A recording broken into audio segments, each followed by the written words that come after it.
Hello there. So I want to talk about something kind of interesting that I just noticed. So having concluded 2 years of study of the Mohawk language, emerging from that with a semi-passable level of competency, I'm looking for ways to combine this recent study with my history studies, my history research.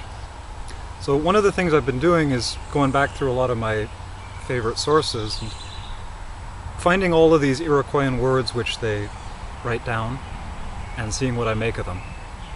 Now, unfortunately, they mostly talk about the Huron language. Mohawk language is related, but it's not quite the same thing.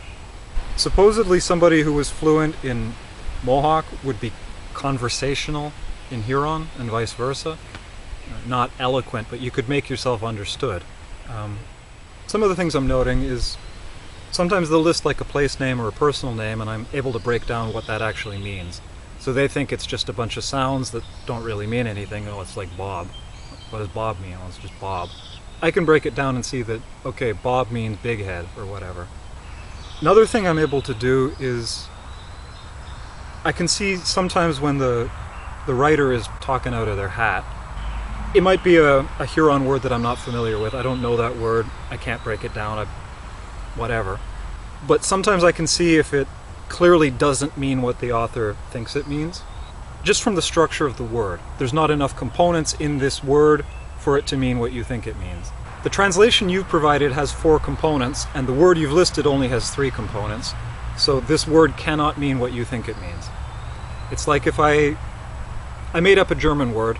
Let's say that this town was called Svinbur. And I said that this means the town between 2 waterfalls near the valley. No, it doesn't mean that. There's not enough syllables in Svinbur for it to mean that. Well, I can do the same sort of thing now. The other thing that's of interest to me, though, is noting similarities and differences between the Mohawk language and the Huron language. Mohawk and Huron have the same word for deer, but they have different words for skunks. Interesting. So one of the things I'm particularly interested in is places where just maybe studying these words might give me some clue as to the history of the period, how people thought about things, for instance. So I want to read this here. This is from the writings of Gabriel Sagard, The Long Voyage to the Country of the Hurons. Here he's talking about studying the Huron language in one of the villages. After dinner, I used to read some little book I had brought, or else write. I carefully noted the words of the language I was learning and made lists of them, which I used to study and repeat to my savages, who enjoyed it, and helped me to perfect myself at it, using a very good method. They would often say to me, Awiel, instead of Gabriel, which they could not pronounce because of the letter B, which does not occur at all in their language, any more than the other labial letters. Ase hoa agnura dano siadunqua. Gabriel, take your pen and write. Then they would explain as best they could what I wanted to learn from them. The person who translated Gabriel Sagard from French into English added a footnote stating that the word they use for pen is their word for snowshoe.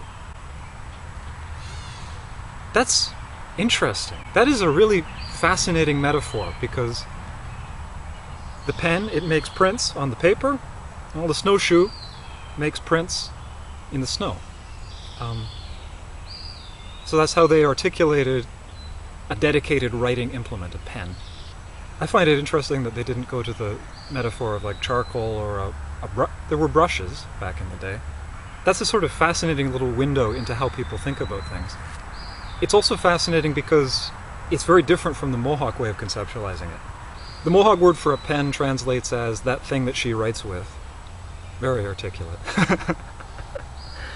But the other thing that's interesting to me about this passage, the thing that's primarily interesting to me about this passage, is the difference and similarity between these Huron words and the Mohawk equivalent. So the word for take your pen, take it, go grab it, it's a different word from Mohawk. I can see maybe a little bit of relation, but it's a different word. I've already stated that we articulate pen differently, but even snowshoe we articulate differently. They have a different word for snowshoe than we do.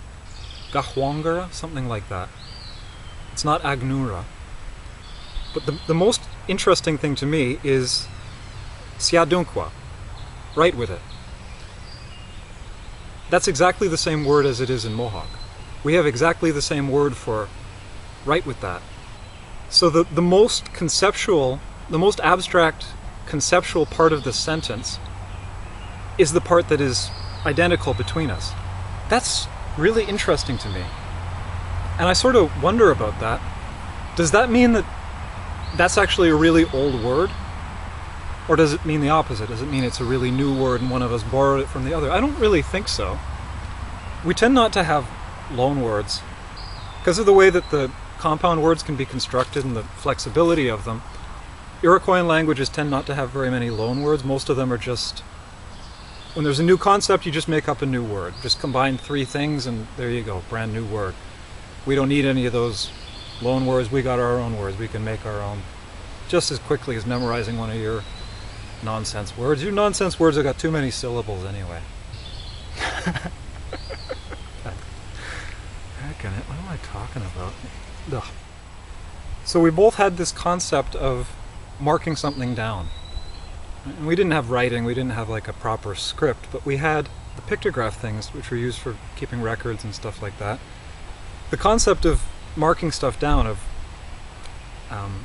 writing, if not writing with words, I think this is evidence that it existed prior to contact. I just find that really interesting, and I hope you found that at least half as interesting as I found it.